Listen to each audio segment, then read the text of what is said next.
పోరాడి సాధించిన రాష్ట్రాన్ని కేసీఆర్ గారు 10 సంవత్సరాల కాలంలో రైతులకు, నేతన్నలకు, ఉద్యోగులకు, విద్యార్థులకు, బడుగు బలహీన వర్గాలకు సంక్షేమ ఫలాలను, అభివృద్ధి ఫలాలను అందించి రాష్ట్ర ప్రగతిని భారతదేశ చరిత్రలో ప్రథమ భాగాన నిలిపిన గొప్ప వ్యక్తి కె. చంద్రశేఖరరావు గారు. తెలంగాణ జాతిపితగా ప్రజలందరూ చిరకాలం గుర్తుంచుకునే విధంగా తెలంగాణ రాష్ట్రాన్ని అభివృద్ధి చేసి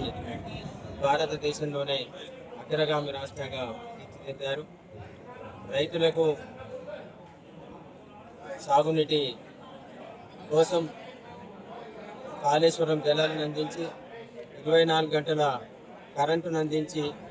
కొరత లేని కరెంటు విద్యుత్తును అందించి, సకాలంలో ఎరువులు అందించి పండించిన పంటను సకాలంలో కొనుగోలు చేసి బ్యాంకుల రైతుల ఖాతాల్లో డబ్బులు వేసిన ఘనమైన చరిత్ర టీఆర్ఎస్ పార్టీకి. గౌరవనీయులైన తెలంగాణ తొలి ముఖ్యమంత్రి వర్యులు కేసీఆర్ గారు అనేక అబద్ధాలు చెప్పి ఇలా అధికారంలోకి వచ్చిన కాంగ్రెస్ పార్టీ ఇచ్చిన హామీలను నిలబెట్టుకోలేక ఇలా రైతన్నలను, ఇలా ముఖ్యంగా విద్యార్థులను, నిరుద్యోగులను, మహిళలను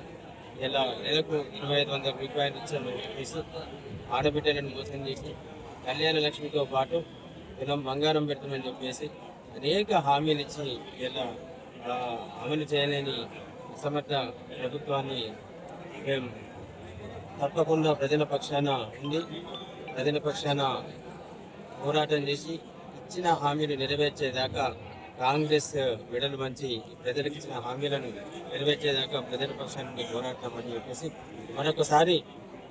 కేసీఆర్ గారిని ఈ రాష్ట్ర ముఖ్యమంత్రిగా చేసే వరకు కూడా బీఆర్ఎస్ పార్టీ యావత్ తెలంగాణ రాష్ట్ర నాయకత్వం అందరూ కూడా